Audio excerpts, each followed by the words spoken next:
seconds away from an amazing result. They tried to stop us. The same thing happening over and over and over again.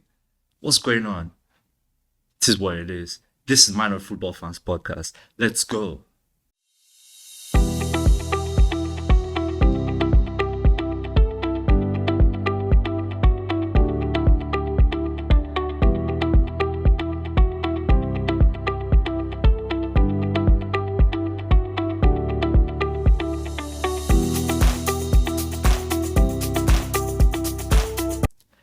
Hello, everyone. Welcome to another episode of Minor Football Fans Podcast, episode 6, Match Week 5 recap and breakdown. I have to start by first and foremost saying thank you guys so much. You know, we can't do this without you guys. You guys are driving force behind what we do here. We bring you amazing content. It's because of you guys. So thank you so much. Thank you so much. And also, before we move forward, the first rule, as always, hit that notification, hit that subscribe button, and hit the notification bell so that you'll be notified when we drop amazing things for you guys on this platform. And do not forget, this is not the only place you can find us. Listen to us, Minor Football Fans, or wherever, whatever podcast platform you use, YouTube, Spotify, Apple Podcasts. You know, follow us on there. And don't forget to follow our socials also. You know, where we drop shots and amazing extra content for you guys. So please follow us, Minor Football Fans, Instagram, TikTok. Thank you so much. Thank you so much. Yes, Minor Football Fans Podcast, you're going to for all this Premier League football. Let's jump right into it. Match week 5 did not disappoint. Obviously, you know the game we have to start with. The big game, the game of the match week is certainly turning into a rivalry. Is it? Is it now? Obviously, as Manchester City to Arsenal to the game of the match week. Oh, and breathe. And breathe. What a game. What a game of football. From a neutral's point of view, this was an amazing game of football. Like, the drama, like, obviously everyone predicted that. No one wanted the whole 0-0 game that, you know, we saw last year at the Etihad. No one wanted that. We wanted goals, wanted drama, we wanted action. And it's safe to say it did not disappoint. We got the goals, we got the drama, we got the action, everything we wanted, we got it. So from a neutral's point of view, that was amazing.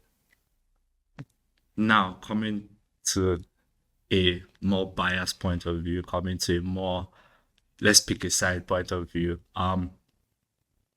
City had a plan. Let's start with City. City had a plan, and for the first 10 minutes, they stuck to that plan. So this plan was simple. Use the wide players, ball goes to Savinho, ball goes to Doku, and then they kind of cut in, or they use the wide players.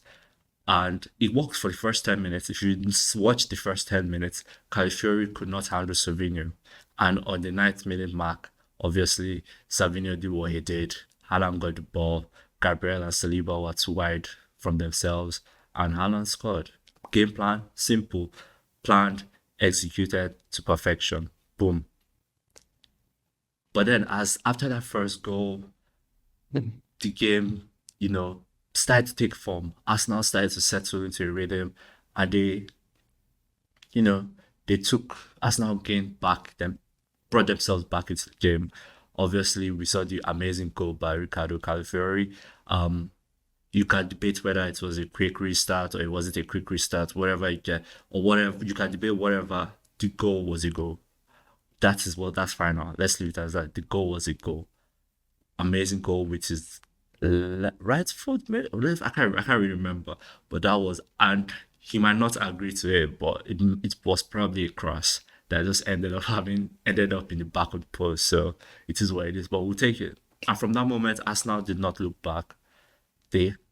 From that goal, they put their feet on the gas throttle and they just kept going.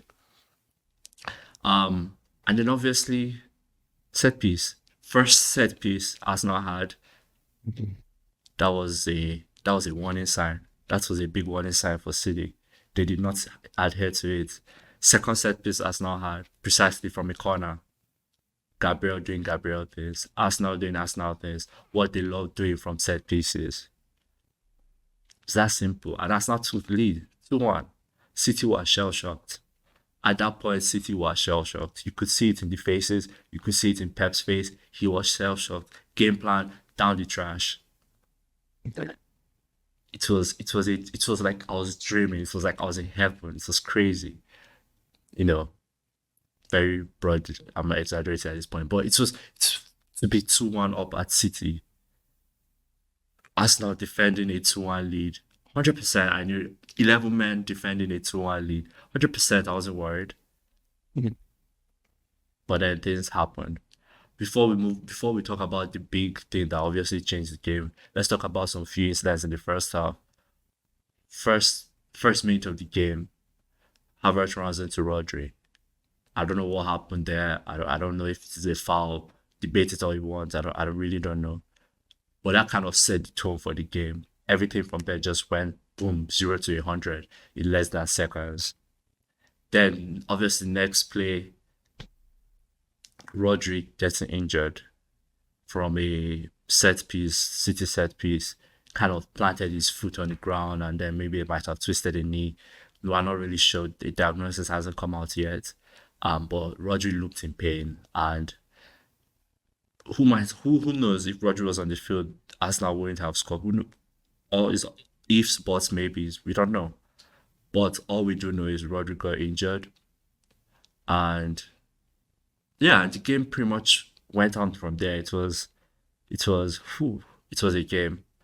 Now let's get back to the obviously the big talking point of the game, the controversial talking point of the game. The same thing happening over and over and over again.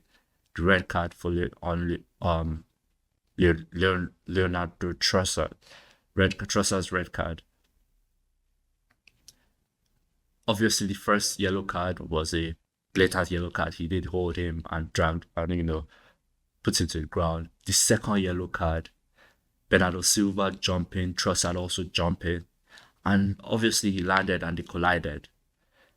Obviously, the PGMOL came out and said the second yellow card was for kicking the ball. That is absolute rubbish.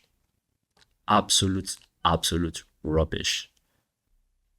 If you watch that particular play, Trossard was in momentum of kicking the ball already.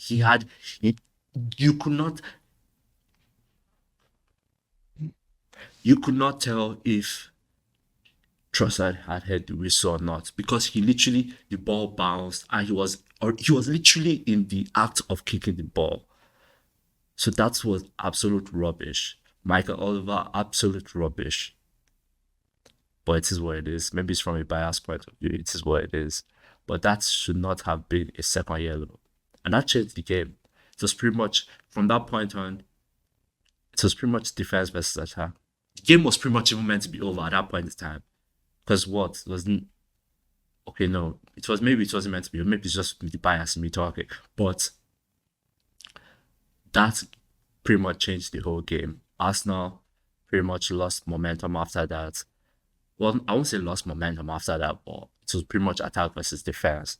Well, I won't really call it attack versus defense because City were just passing the ball back and forth, shots went bar.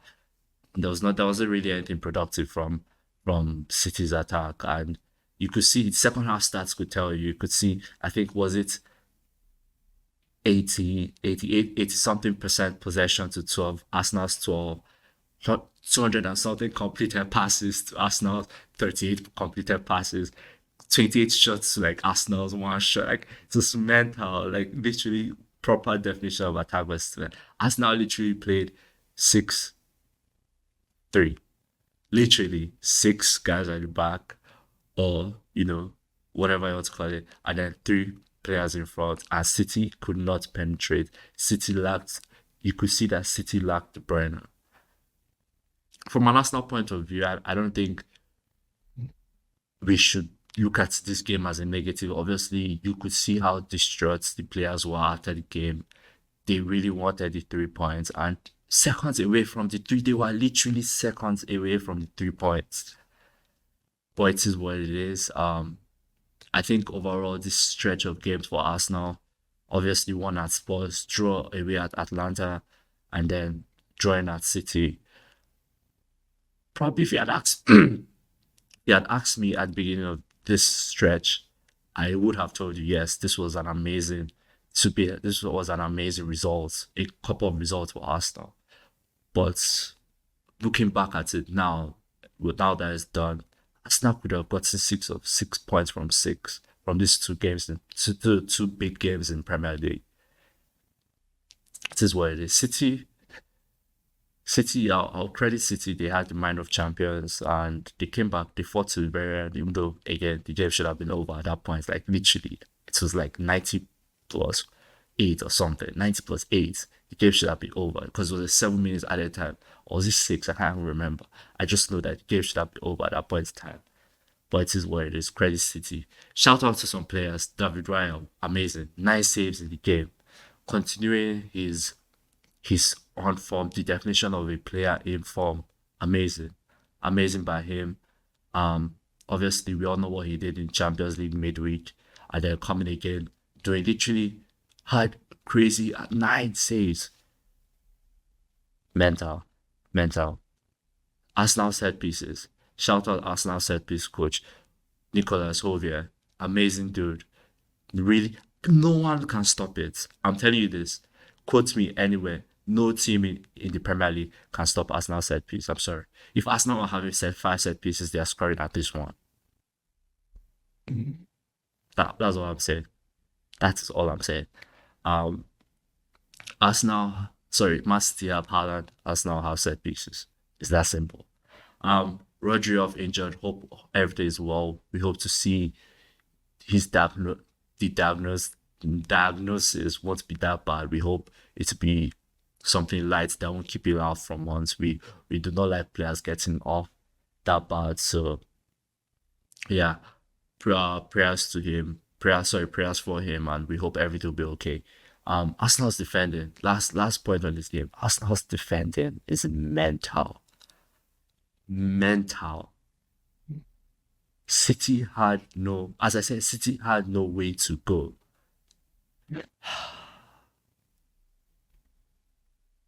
That's all I'll say.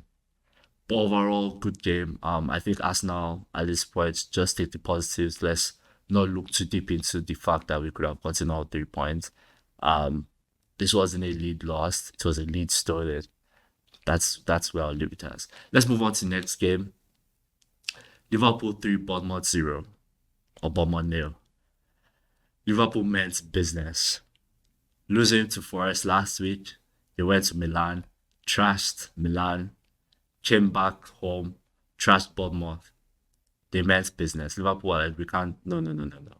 That Forest thing, no. Came back, meant business. Luis Diaz, amazing. He's my FPL, amazing. Nunez, what a goal by Darwin Nunez. It's like he doesn't score goals that are not worldies. He only score worldies. Like that's all he doesn't do tap-ins.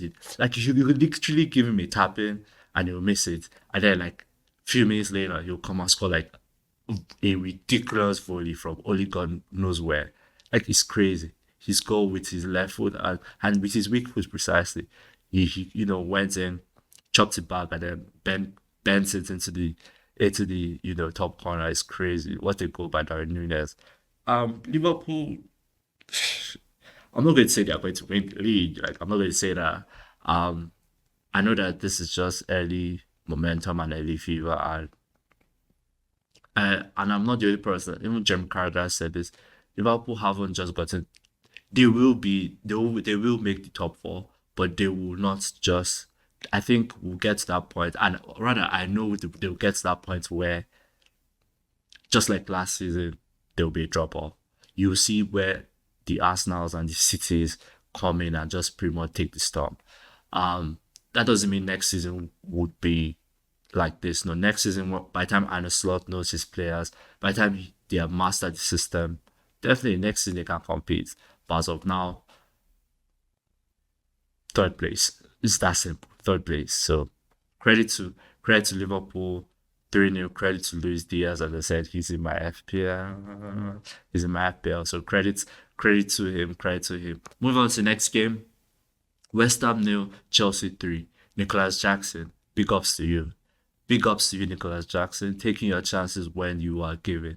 And everyone hops on him and they're like, oh, Jackson is this, Jackson is that. And maybe I'm one of those people too. I might hold my hands up high. But big ups to Nicholas Jackson taking his chances where he took them. And Chelsea are starting to look like a team. And you see, I don't want to say they will compete for the title, but if they continue in this trajectory, if they continue this upward momentum they are going on, they will be a force to reckon with. Hold quote this, put this in quotes. They will be a force to reckon with, especially if they continue this trajectory. Yes, the outside noise of owners and maybe they are buying 20 something players, whatever it is, they will be a force to reckon with. Mark my words. Cole Palmer, amazing. Jackson, well, he can be amazing when he wants to be. Um, Madueke, amazing. And then you have guys like Sancho off the bench, even though it's temporary. Sancho, Neto, Joao Felix. Their options are, and then not to talk of the midfield of Enzo and Caicedo. Caicedo is starting to become what they envisioned him to be. So big ups to Chelsea. West Ham absolutely terrible. I did you know say West Ham would be my only achievers of the season, going out and buying 100 and something players. Obviously that's a stretch. That's a big stretch, but you guys know what I mean. Um they were terrible in that game. At home in a derby, they were terrible. London derby at home, West Ham were absolutely atrocious. Sorry, atrocious. Anyways, moving on to the next game. Spurs 3, Brentford 1. Brentford again doing Brentford things, scoring in the first minute and not being able to score again. Um, Again, Brentford second game in a row where they scored in the first minute and ended up giving what, two goals, two plus goals. This time it was at Tottenham Hotspur Stadium. Solanke finally scored. Big ups to Solanke. I think that was very much needed, not just for him, but to silence all those crazy ass people outside that were saying, "Oh, 65 million on Solanke, this, that." Shh, shh. I did have him as my player of the season. Um, I'm not bigging up Spurs here, but Solanke, big ups to Solanke, big ups to Brennan Johnson. First, it was the match winner in the EFL Cup midweek, and now again scoring pretty much. I don't say they are match winner, but it was the giveaway, the goal that gave them the 2-1 lead. And from that point, Spurs did not look back. So big ups to Brendan Johnson. Obviously, we all know what's going on, and society has no place for this. Society has no place for abuse and and racist people. We do not have. We are better than this. We all know what happened, and after the Northern Derby, he was abused. He had to deactivate his social media. No, that's terrible. I'm so happy for him that he scored not just this match week, he scored the game winning goal. I'm literally Spurs were seconds away from being eliminated from that cup. And he came up big time, clutched up. So big ups to Brendan Johnson. Um, yeah. And then Madsen obviously scoring. I also have Madsen in my FPL. It is what it is. So great win for Spurs, bouncing back from the North London Derby defeat. So big ups to Spurs. Brentford, Thomas Frank got it. That's all I'll say. Thomas Frank got it. Nothing. Don't be worried. Brentford, don't be worried. Moving on, Crystal Palace nil, Manchester United 0. Nil. This was a goalless draw. I will say this though. I was proud of it. United had so like usually when you're watching a United game, it's like they have moments. It's more of a moments game for them. But this game was different. They had control throughout the whole game. Obviously, other than the Onana double save and Eze missing some chances, United pretty much had control. And United should have pretty much taken this game, scored like 5 or 6. But it's neither here or there. Um, I think overall, Ten Hag can look at this as a building block. I think this is a step for them to build. I don't know why he didn't start Rashford. I think this was a halting process for Marcus Rashford. Ten Hag really halted, or by benching him, really hurt the trajectory at which Rashford was going in terms of being in form and catching fire. That might have just put a little ice on his fire. So I don't know about that from them. How I really do not know. But it is what it is. The result is what it is. I just feel like the performance, if they keep building on this, United will be crazy. That's all I'll say. United will be crazy. Let's move on to another result. Aston Villa 3, Wolves 1. Watkins again on the score sheet. Oh, oh, Wolves. Let's start from a Wolves perspective. Obviously, they had the lead up until the 73rd minute. Um, they probably could have scored more. They should have scored more because I think they had Villa on ropes at a point. Um, Again, another lead that slipped past Gary O'Neill and his side. Should I be worried? Maybe. Am I worried? Not really. I am worried in this sense though. Gary O'Neill might get outed. If not, I mean, he might receive that sacking letter soon. So that's probably why I'm worried because I do like Gary O'Neill. I do think he's an amazing manager. I just don't think he's given as much resources. And obviously, yeah, they have lost players. Like, don't get me wrong, losing Neto, that's a big, big loss. Um, so that's the only part I'm worried about, that he might receive the sack, especially if their next result doesn't go the way it should go. But from a Villa point of view, obviously winning against Everton last week, and then in the way they did, coming back to win, 2 goal lead, and then coming back to win. Then obviously Champions League. Wow. Was it 4-0, 3-0? Their Champions League debut back in the Champions League after how many number of years out. And then they blew those guys out.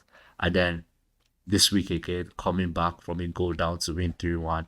Watkins, Konza, John Duran. I should probably get that guy in my FPL. I feel like if I get in my FPL, right, he'll then just stop scoring. So I probably won't do that. But Watkins against score sheets, amazing, amazing to see. Villa know what they're doing. And as much as we might say they might not be able to, handle Champions League and handle Premier League and all that good stuff, I think they will still be a force to reckon with. They will still be a force to reckon with. But moving on to the next result, Fulham 3, Newcastle 1. I'm so happy for this result. So, so happy. And you all know why. Smith Rowe scoring, Nelson scoring, and guess who assisted? Alex Iwobi. All Arsenal boys. I'm so happy for them. I'm so happy that they are getting the opportunity that they were not able to get, obviously, at Arsenal. I'm so happy that they are shining bright in this club. Fulham just taking them on and developing them and paying, and they are paying dividends. Smith Rowe, I think this is what, second goal. He has like what, 3 goals and 2 assists, whatever. I can't remember. I don't know the stats at the top of my head, but I'm so happy for him. I think he's a worthy of a player, and I think that in the right situation, he will be a force to reckon with. So big ups to Fulham, big ups to Smith Rowe, big ups to Nelson. Amazing to see Newcastle this is a setback. It's nothing too major. I don't think Newcastle should be worried. This is what it is. Every team loses one way or one at one point in time. You have to take a loss to be able to come back and reshape. So Newcastle, take it and we move on. Moving on, Southampton 1, Ipswich 1. I think this was a well balanced result. I think from a neutral's point of view, I think for both teams, I think this result um is fair to both teams. I think even though probably wanted Ipswich to win, but for looking from outside from a neutral point of view, I think fair result for both teams. Big ups to Sam Morrissey, the captain of Ipswich, first goal in the big leagues. Big ups to him. I mean, again, fair result for both teams. Both teams take the point and we move on. Let's Brighton 2, Forest 2. I think this was an interesting game. I did watch this game. Amazing, interesting game. Brighton doing Brighton things. They are still undefeated, haven't taken a loss this season. Forest also haven't taken a loss this season. That's mental. That is mental. the fact that Forest have not taken an L this season is mental, but there's still a long way to go. But Forest, they have a game plan, and they it's like they know how to stick to that game plan, and that's credit to Esperanto Santos and his coaching staff up there. I think I still think they'll get relegated, but as of now, let's just keep enjoying the hype train. Let's join up on it. Obviously they lost, but that gives way to a second yellow. Absolutely stupid from him. Stupid. He just launched into that tackle. Absolutely stupid of him. He is their captain and he will be missed. He's their playmaker. He's the one that connects everything. So absolutely stupid from him. Dan Welbeck, what a free kick. Shout out to Dan Welbeck. He's found his place and he's just enjoying balling. He's enjoying balling. So shout out to him. Shout out to that ball club over there, Brighton. Brighton 2, Forest 2. Last game of the match week, Leicester 1, Everton 1. Again, I think this is a fair result for both teams. Everton probably needed the win more, but I think both teams needed the points. Let's put it like that. Everton needed the win, the 3 points, but both teams needed a point. So fair result for both teams. And that is match week 5, people. Match week 5 has come, it has gone. Obviously, the big game of the match week was the Arsenal game.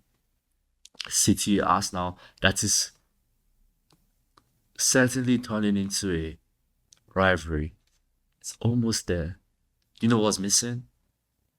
Titles. That's all that's missing. Titles. If Arsenal wins this title, rather, when Arsenal wins this title, next season will be fire. Next season will be fire. Let's touch on some quick hitters before I round out of here. Quick hitters. First off, Champions League Match Day 1 recap. New format. I'm watching Champions League on a Thursday. That was crazy. I'll talk on one team. That will be my next quick hitter. But Villa absolutely knocked it out of the park. The drama was endless. Okay, Tuesday was like, and then Wednesday, and then Thursday. If you get what I mean. Tuesday was wow, non-stop, nothing short of drama. That was Tuesday. I think this format brings a lot of drama. It brings a lot of excitement, but I still think it's a lot of games. I'm going to all the results individually because that's just a lot of games to talk about. But obviously, stand out highlights.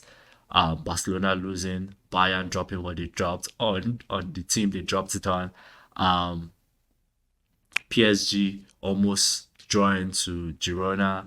Arsenal obviously drew to Atlanta. Madrid needed a miracle to win. To win at, I can't remember who they played, but they literally needed a miracle. City obviously drawing away at at home to Inter.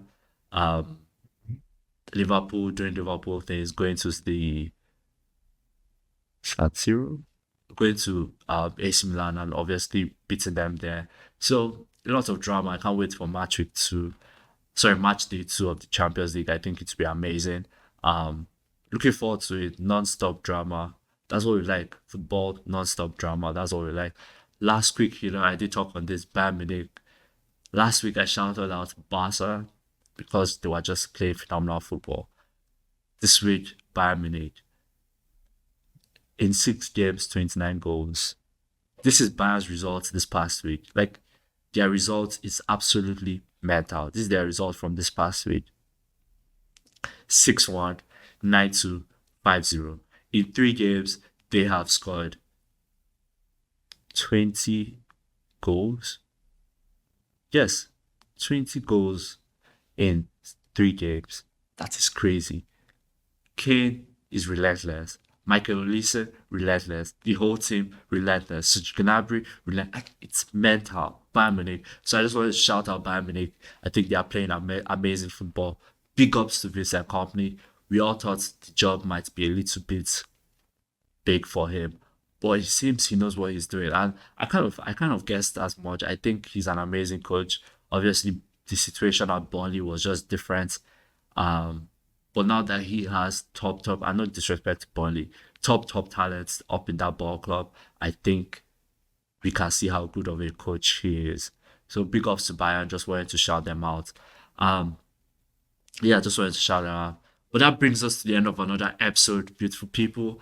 I hope you all enjoyed this episode. This was match week 5 recap and analysis, which saw Arsenal, the dying seconds of the game, drop points to Manchester, rather got points stolen off them from by Manchester City. Um, Liverpool do get taking care of their business at home with a 3-0 win against Bournemouth. Chelsea started to look like a proper team. 3-0 win in the North London, in the London Derby at the West Ham Stadium. Spurs coming back from their North London defeats and beating Brentford 3-1. Big ups to Brennan Johnson. And last but not least, City and Palace settling for a point at Selhurst Park. That was your Match Week 5 recap analysis. I hope you all enjoyed this episode. Don't forget, this is not the only place you can find us. Check us wherever you get your podcast. Listen to Minor Football Fans on YouTube or Spotify, Apple Podcasts, wherever you get your podcast. Please listen to us. Do not forget, people, do not forget, hit that notification bell. Or rather, my bad, I apologize. Subscribe and hit that notification bell so that you'll be notified whenever we drop amazing content for you guys. I hope you guys enjoyed this episode. I'll catch you guys match week 6 recap and analysis, where the big game of the match week, United plays Spurs. Can't wait for that one. Hope you'll have an amazing week. I'm David. I'm out. Peace. We are Rogue Media Sports.